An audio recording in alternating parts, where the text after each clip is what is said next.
हमारे पास पानी है भी, सब कुछ हमारा, ये लूट लेकर यहाँ से चले जाते हैं। हम भिखारी लोग नहीं है, अपना हक लेके जाएंगे हम।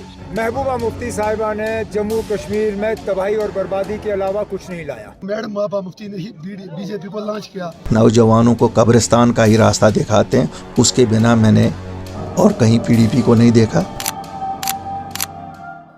पीडीपी की वजह से ही आर्टिकल 370 एब्रोगेट हुआ। पीडीपी की वजह से ही जम्मू कश्मीर की स्टेटहुड को छीन लिया गया। पीडीपी की वजह से ही जम्मू कश्मीर को दो हिस्सों में तकसीम किया गया, लेह लद्दाख यूनियन टेरिटरी और जम्मू कश्मीर यूनियन टेरिटरी।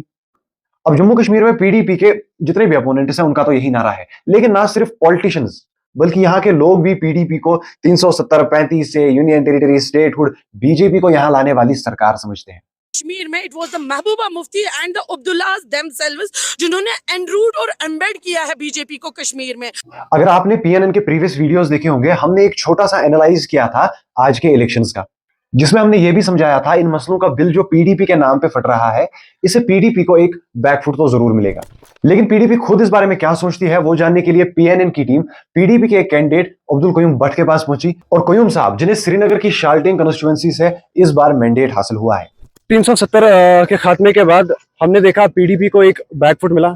जो हमने पार्लियामेंट्री इलेक्शन में भी उसके असरात देखे कि पीडीपी ने एक भी सीट हासिल नहीं की। तो आपको लगता है असेंबली इलेक्शन में इसका कोई असर पड़ेगा, या असेंबली इलेक्शन में पीडीपी अब वापस फिर से यहाँ पे सरकार बना सकती है?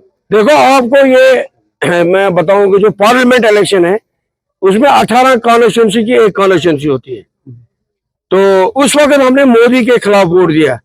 उस वक्त हमने लोगों ने तय कर दिया कि दिल्ली में मोदी की सरकार नहीं होनी चाहिए, उसमें उन्होंने अलायंस का वोट दिया। तो फिर भी आपको पता है कि हमारा वोट शेयर बराबर है हर एक कॉन्स्टिट्यूंसी में। आज हमने जो काम किया, जो मेहनत किया, आज लोगों ने तय कर रखा है कि आज हमें दिल्ली की सरकार नहीं बनानी है, आज हमें जम्मू कश्मीर की सरकार बनानी है। इस सरकार को अच्छा, इफेक्टिव और इम्प्लीमेंटेशन परसेंटेज जिस सरकार का है, जिसकी बोलबाला है, वो सिर्फ और सिर्फ महबूबा मुफ्ती साहिबा जो बोलती है नैरेटिव उसका। कश्मीर के हक के लिए हम ये चाहते हैं कि हम यहाँ पीस विद डिग्निटी होना चाहिए। हम नहीं चाहते हैं कि ये हम सर नम करके चले। हम क्यों नम के? हमारे पास पानी है भी, सब कुछ हमारा, ये लूट लेकर यहाँ से चले जाते हैं। हम भिखारी लोग नहीं है, अपना हक लेके जाएंगे हम, और अपने हमारे नुमाइंदे होंगे, पूरे एहतजाज होगा और उन सब चीजों को हम वापस लेंगे इंशाल्लाह ताला। साहब, पीडीपी का कहना है कि इंजीनियर रशीद प्रॉक्सी है बीजेपी का, लेकिन अगर देखा जाए इंजीनियर रशीद ने 4 लाख से ज्यादा वोट पार्लियामेंट्री इलेक्शन में हासिल किए। तो अभी जम्मू कश्मीर में काफी ज्यादा दबदबा उनका लग रहा है अवामी इत्तेहाद पार्टी का। तो आपको लगता है उससे चैलेंजिंग बन जाता है आपकी पोजीशन? देखो भाई साहब, यहाँ ड्रामे बहुत चलते हैं कश्मीर में।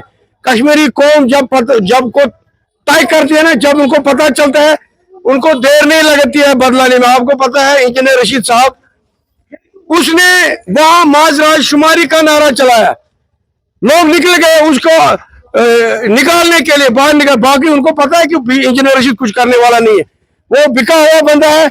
आपने देखा है, हम लोग उसको ये मानते हैं।